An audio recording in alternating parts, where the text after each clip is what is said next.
अस्सलाम वालेकुम क्लास। आज हम पढ़ने जा रहे हैं managing in a global environment, जो कि आपकी बुक का चैप्टर नंबर 3 है। अगर हम कोर्स कंटेंट के हिसाब से देखें, आउटलाइन के हिसाब से देखें, तो ये managing in a global environment है, जबकि आपकी बुक के अंदर जो गिवन है वो है ग्लोबल मैनेजमेंट के नाम से ये चैप्टर अवेलेबल है। अगर हम इस चैप्टर के बारे में बात करें कि हम क्या पढ़ने जा रहे हैं, तो सबसे पहले हम जो है देखेंगे कि ग्लोबली पर्सपेक्टिव क्या है मैनेजमेंट का, जिसमें जो है वो पार्कोलिज्म क्या होता है, उसके बाद एथनोसेंट्रिक और डिफरेंट डेफिनेशंस हम पढ़ेंगे।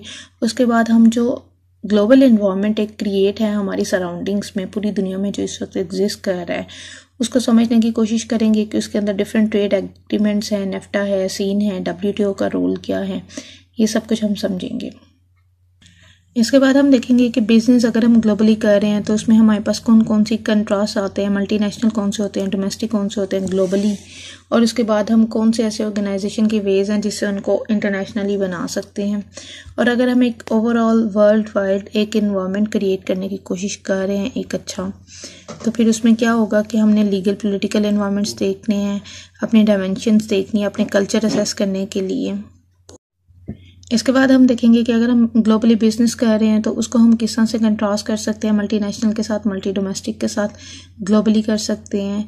यहाँ पर कुछ इस तरह के वेज देखेंगे कि हमारी जो ऑर्गेनाइजेशन है वो नेशनल से इंटरनेशनल हो सके।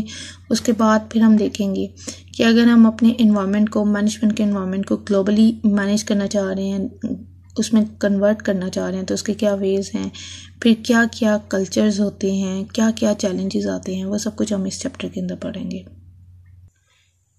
चैप्टर को स्टार्ट करते हैं। सबसे पहले हमारे पास जो टॉपिक आता है वो आता है व्हाट्स योर ग्लोबल पर्सपेक्टिव, यानी कि आप दुनिया को किस नज़र से देखते हैं एक इकोनॉमी होने के नाते।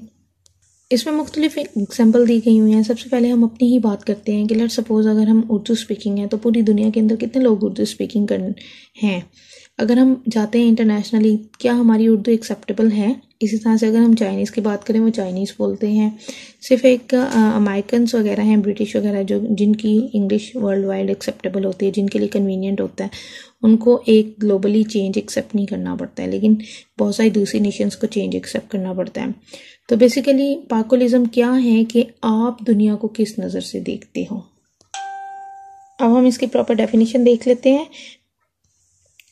पार्कोलिज्म में क्या है, सिंपली कि आप viewing the world solely through your own perspective, leading the inability to recognize differences between people, कि आप सिर्फ और सिर्फ अपनी थॉट, अपने ओपिनियन के मुताबिक जो है लोगों को देखते हैं, अपने सोच के मुताबिक देखते हैं, और इसका रिजल्ट क्या होता है कि आप इस काबिल नहीं रहते हैं कि आप उनके दरमियान डिफरेंसेस कर सकें। आपको सब लोग एक ही एंगल से दिखाई देते हैं, एक ही जैसे दिखाई देते हैं। पार्कोलिज्म में अगर हम फर्दर बात करें तो मंगोलियनिज्म जो है वो इसकी बेस्ट एग्जांपल जो है वो इसलिए है कि वो लोग अपनी सोच से बाहर निकलते ही नहीं है, वो एक्सेप्ट ही नहीं करते कि दुनिया में और लोग भी एग्जिस्ट करते हैं और उनकी सोच मुख्तलिफ हो सकती है और वो उनसे बेहतर हो सकते हैं। सिंपली अगर हम कहें तो वो बहुत ही ज़्यादा नैरो माइंडेड होते हैं, उनका एटीट्यूड भी नैरो होता है कि वो जो है जैसे हैं उसी के साथ सर्वाइव कर रहे होते हैं, अपग्रेड नहीं करते हैं अपने आप को। और अगर हम मैनेजर के पर्सपेक्टिव से बात करें तो ये मैनेजर्स के लिए बहुत ज़्यादा प्रॉब्लमेटिक हो जाता है कि क्योंकि वो जो भी उस एनवायरनमेंट होगा, जो भी उस ऑर्गेनाइजेशन का कल्चर होगा, उनको उसी को फॉलो करना होगा, वो वर्ल्ड वाइडली एक्सेप्टेबल नहीं होगा। तो वहाँ पे एनवायरनमेंट जो है वो फिर पार्कोलिज्म में मैनेजर्स के लिए बहुत ज़्यादा डिफ़िकल्ट हो जाएगा।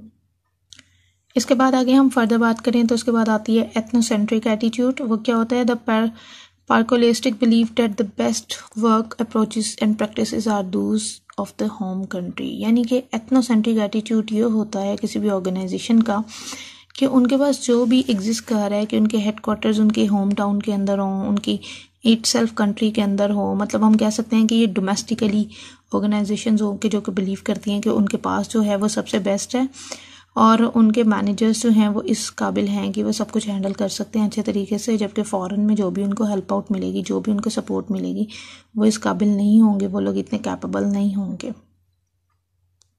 इसके बाद हमारे पास आता है पॉलीसेंट्रिक एटीट्यूड।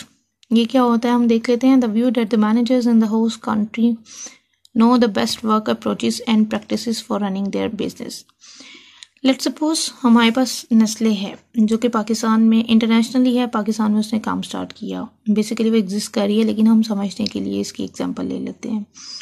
तो पॉलीसेंट्रिक एटीट्यूड क्या कहता है कि जो यहाँ के डोमेस्टिक लोकल एम्प्लॉयज़ होंगे वो उसको ज़्यादा अच्छी तरह से समझ सकते हैं, रादर देन कि अगर हम बाहर से कोई एक मैनेजर हायर कर दें और वह यहाँ पे आके काम करे, क्योंकि यहाँ के वो कल्चर के साथ, एनवायरनमेंट के साथ जो है वो कंपैटिबल नहीं होगा, इसीलिए जो है वो उसके साथ फिगर आउट नहीं कर सकेगा। तो वो पॉलीसेंट्रिक, पॉली वर्ड ही आपको पता चल रहा होगा कि मल्टीपल। तो यहाँ पे क्या किया जाता है, फिर इस तरह की ऑर्गेनाइजेशंस के अंदर के एम्प्लॉयज़ को एम्पावर्ड कर दिया जाता है कि वो अपनी प्रॉब्लम्स को देख के, समझ के उसको सॉल्व कर सकें। इसके बाद हमारे पास आता है जियोसेंट्रिक एटीट्यूड। इसमें क्या है, a world oriented view that focus on using the best approaches and people from around the globe. यानी कि जियोसेंट्रिक एटीट्यूड के अंदर जो है ये बिलीव किया जाता है कि कोई भी ऑर्गेनाइजेशन है तो वो पूरी दुनिया से मल्टीनेशनल लोग जो हैं वो इकट्ठे करें ताकि बेस्ट जो हैं वो लोग इकट्ठे किए जा सकें और वो अच्छी तरह से काम कर सकें। हम इसकी एग्जांपल समझने के लिए यूएन को समझ लेते हैं, यूनाइटेड नेशंस को, अक़वाम मुत्तहिदा को, कि अगर आप देखें तो वहाँ पे मल्टी नेशनल लोग काम कर रहे होते हैं। वहाँ पे ये डिफरेंसेस नहीं होते कि पाकिस्तानी या इंडियन है, जो भी उसमें अपनी फील्ड के अंदर बेस्ट स्पेशलाइज बंदा होता है वो उसको जो है वो जॉब देते हैं और उससे काम लेते हैं।